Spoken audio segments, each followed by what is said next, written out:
Inside Sport Chek's flagship location at West Edmonton Mall. It's the panel. Tom Gazzola alongside Bob Stauffer and Jack Michaels from the Oilers Radio Network. Gentlemen, going into the All-Star break, the Oilers were riding high. They were tied for first in the division. They come back from that break, go 1-3, struggle to score goals, go into the bye week, come back and learn a lesson from the Chicago Blackhawks in a humbling 5-1 loss.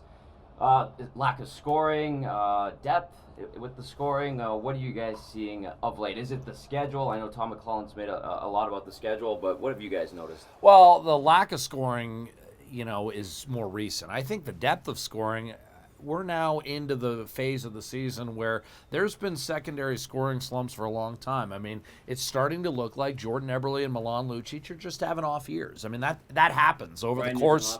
Yeah, I mean, over the course of a 15-year pro career, you're not always going to have a career year. On the flip side, Leon Draisaitl, Patrick Maroon have had real strong campaigns. They've gotten pretty reliable point production from the back end in Andrei Sekera and Oscar Klefbom. I mean, Sekera's going to be close to his career highs. So there's a mix as far as that goes. I think more recently the power play hasn't helped. I mean, it's 0 for 12 in the last 4 games, and that's helped prop up Edmonton's offensive numbers for the better part of 3 or 4 weeks now. I mean, again, when you're not getting the secondary scoring, sometimes the power play is clicking along, and really up until the last month or so, that power play was right around 21%, and now it's come back a little bit, and I think you've seen Edmonton fall off as a result, but also it's the vagaries of the schedule. I mean, you come out of breaks with Minnesota and Chicago, 2 of the top 4 Stanley Cup contenders in the league. I mean, yeah, Edmonton's not scoring, but they're also running into difficult opposition. That's the nature of the beast. The points are not coming as easily as they might have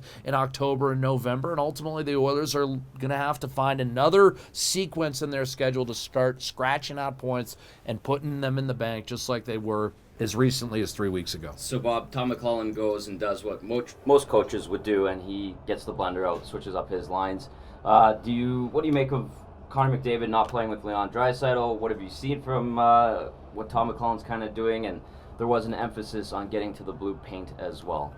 Well, I mean, and Jack hit on a lot of things specific to the schedule, and you got a couple teams that can embarrass you if you're not on your game. And I think that's what happened against Minnesota and Chicago, is if the Oilers are going to get to that level, they're going to have to improve the depth of their lineup, and the easiest way to do that is to slot Draisaitl back at center, especially in the year in which Nugent Hopkins is struggling offensively. I don't think it matters who plays with Connor McDavid. I think the guy's going to be able to create offense. An illustration of this point is points per 60. Without Leon Draisaitl, Connor McDavid has 2.98 points per 60. With Leon Draisaitl, he has 3.03 points per 60. Those numbers are basically the same. That tells you that even strength scoring Connor produces regardless of whether or not he's got Leon on his line with him. And then does Leon Draisaitl now have the ability to carry a line? I think we're getting close to that point. So I think Jordan Eberle has an opportunity. He needs to get off the schneid. He doesn't get a point in his last 7 games. Who better to play with than Connor McDavid? A bigger possession line with Lucic and Draisaitl, and a bit of an opportunity for Slepyshev as well, because Anton has been a different player since coming back from Bakersfield. He's on the verge of, in my mind, becoming a full-time NHL player, and then eventually Nugent Hopkins has to get going at some point, and hopefully the fight gets him going. I mean, I don't know if he picked it because Hinostroza was every bit as willing to combat in that scenario. But sometimes, we saw it earlier this year, Patrick Maroon, sometimes the guy needs a scrap to get him going. So they need to find a way to get some more scoring depth, and internally is at least the short-term mechanism to make that happen. Okay, a couple of weeks to the NHL trade deadline, Bob. I mean, it hasn't been that busy for the Oilers in the last couple of years. What are you making of what might happen and transpire with this club in the coming weeks? Well, I like to say I know for sure, yeah, but I don't. And you're 100% right. We're looking at a completely different scenario for the Edmonton Oilers because they're not out of it. They're not sitting there getting rid of their unrestricted free agents. So logic to me, Jack, would dictate that the Oilers probably would make a couple subtle moves.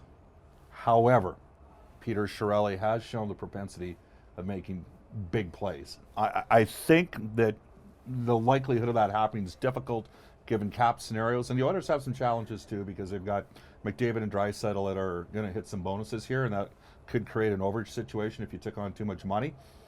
But logic again, smaller, subtle moves, maybe another forward that can help them in the top 9, maybe take some draws, maybe a backup goaltender. That said, never say never, as Kevin Lowe used to say back in the day. Fair enough. Jack, I want to take a quick peek ahead. Arizona coming in, Philly on Thursday, and then the Oilers hit the road for the longest trip of the year. Well, I think at this stage of the year, especially with Edmonton, having hit a bit of a lull in its season, it's important that you take care of the games you're supposed to take care of. Again, I'm not going to get on the Oilers too much for losing to Minnesota and Chicago. I mean, those are powerful teams. Even the Carolina loss, which you're thinking, all right, you'd like to get that one, they completely outplayed the Hurricanes. I mean, they hit a number of posts, and sometimes the vagaries of professional hockey, you don't get a bounce or two, and maybe you don't get a point or two when you've earned them. I think Edmonton this week at home, the other thing I want to see the Oilers do is not only establish themselves against the teams they're supposed to be, but also take care of home ice a little bit and get back some positive mojo on home ice. They're going to need it. Well, they are, and they've had some difficult opponents at home. Arizona and Philadelphia, quite frankly, are teams the Oilers should beat at this stage of their development. They've beaten Arizona the last two, and Philadelphia was one of 3 or 4 games early in the season that they let get away, and really the first inkling that, to Bob's point in terms of backup goaltender, that maybe Jonas Gustafsson wasn't going to be the answer. They had Philadelphia dead to rights, 2-0, 5-3 in that game. So these are two teams I expect Edmonton to take care of, principally because, Tom, even with the injuries to Darnell Nurse and Chris Russell, the Oilers are stronger than both of those clubs on the back end. All right, the Oilers looking to get off the schneid and back into the win column Tuesday night against the Arizona Coyotes. Jack and Bob have the call for you, as always, on chat. I've got you covered right here on EdmontonOilers.com.